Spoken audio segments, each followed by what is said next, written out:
Assalamualaikum warahmatullahi wabarakatuh.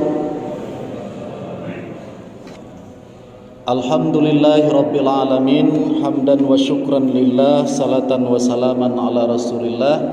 Asyhadu an la ilaha illallah wahdahu la syarikalah, wa asyhadu anna muhammadan abduhu wa rasuluh, sallallahu alaihi wasallam, la nabiyya ba'dah, amma ba'du. Bapak Ibu kaum muslimin dan muslimat yang dirahmati Allah Subhanahu wa taala, bersyukur kita kepada Allah dengan mengucapkan alhamdulillah. Pada malam ini kita diberi kekuatan, kesehatan oleh Allah Subhanahu wa taala untuk dapat bertemu kembali di rumah Allah ini dalam rangka menunaikan atau mendirikan malam Ramadan. Salat dan salam kepada Habibullah Muhammad sallallahu alaihi wasallam. Allahumma salli ala Muhammad wa ala ali Muhammad.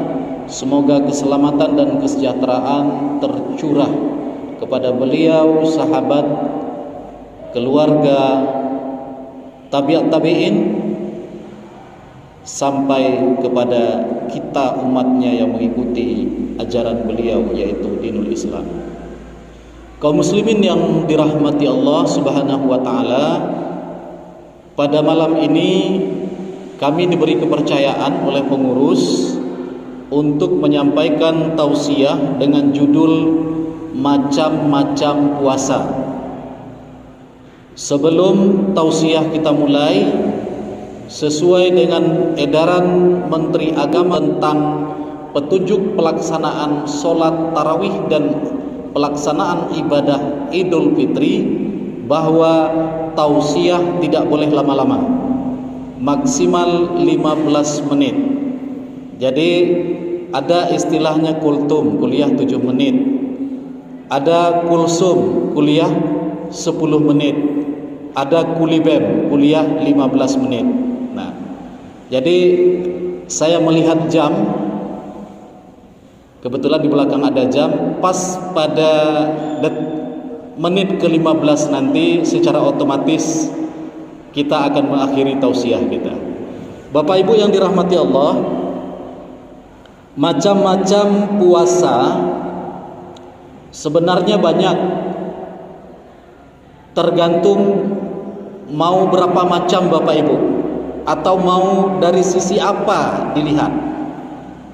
Yang pertama, kita mencoba melihat macam-macam puasa itu dari sisi hukum, bahwa kalau dari sisi hukum puasa itu terbagi kepada dua, ada puasa wajib dan ada puasa sunnah. Puasa wajib itu terbagi lagi.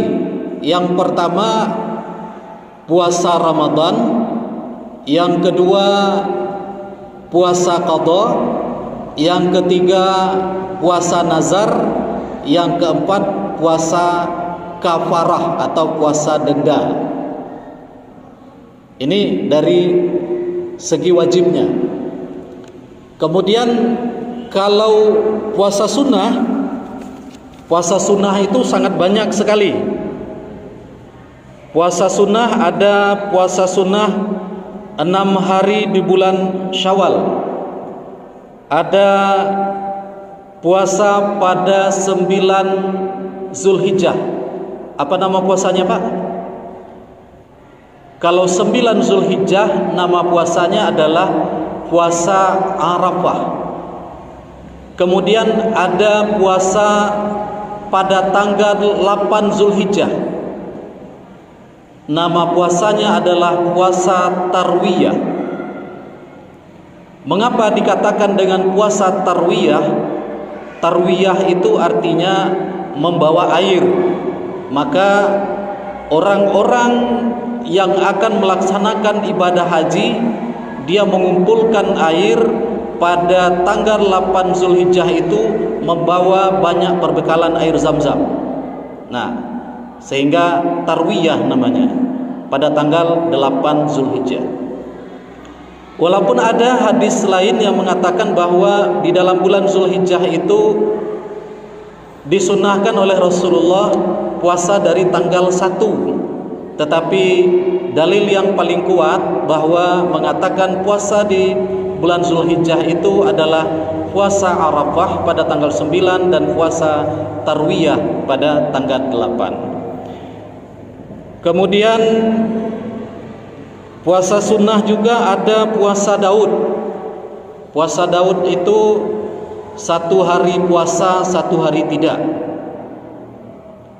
Selanjutnya ada puasa Ayyamul Bid'ah. Ayyamul Bid'ah itu artinya puasa di tiap-tiap pertengahan bulan. Kita disunahkan untuk berpuasa pada tanggal 13, 14 dan 15. Apa artinya Ayyamul Bid? Yaitu hari putih. Mengapa dikatakan hari putih? Karena pada tanggal 13, 14 dan 15 itu terjadinya bulan purnama. Nah, di saat bulan purnama itu dinamakan di tanah Arab dulu di zaman Rasulullah yaitu hari putih, yaitu alam semesta itu terang benderang dengan bulan purnama. Kemudian ada puasa Asyura. Puasa Asyura itu puasa pada 10, tanggal 10 bulan Muharram. Pas pada tanggal 10 bulan Muharram. Kemudian puasa di bulan Sya'ban. Nah, puasa di bulan Sya'ban tidak ada ditentukan tanggal khususnya. Selagi kita mampu, silahkan memperbanyak puasa di bulan Sya'ban.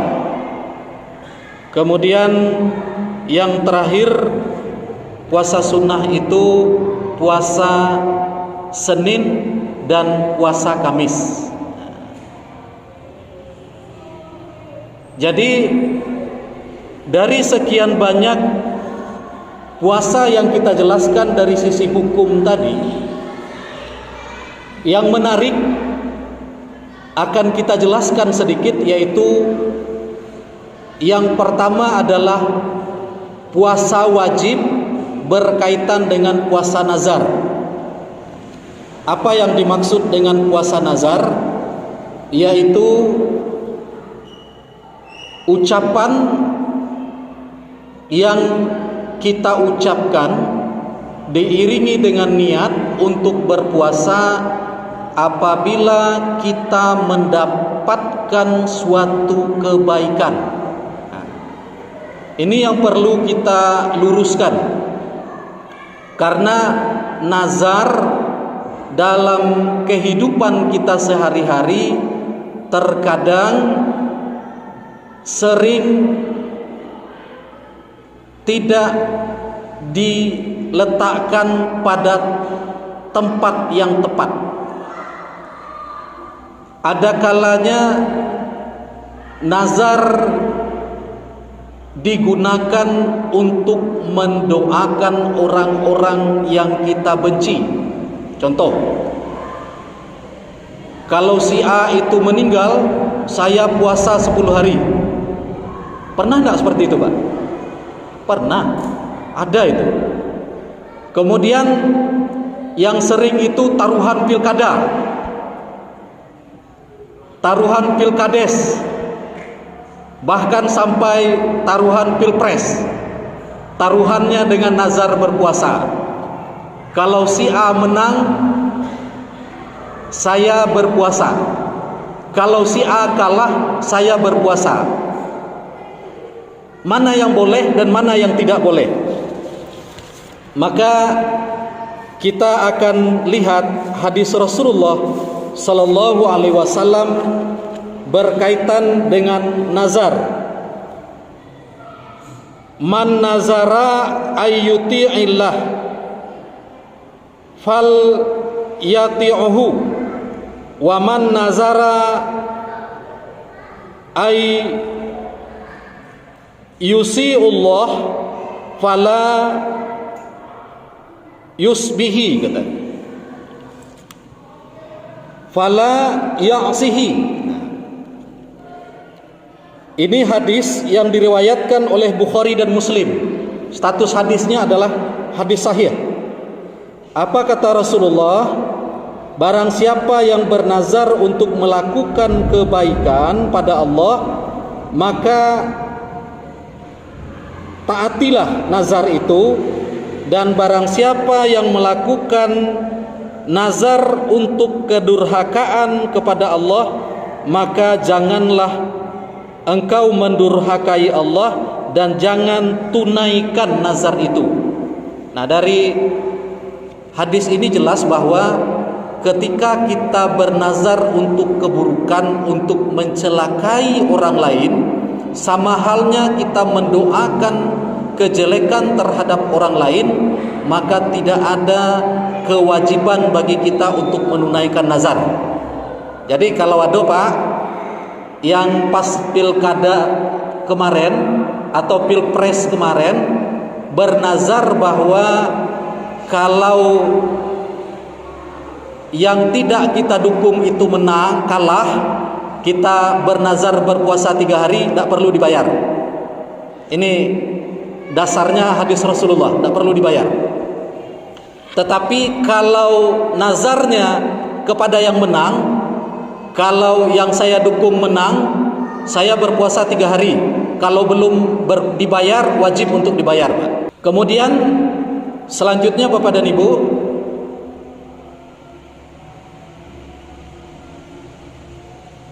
puasa apabila dilihat dari sifat dan tabiat orang yang melaksanakan ibadah puasa.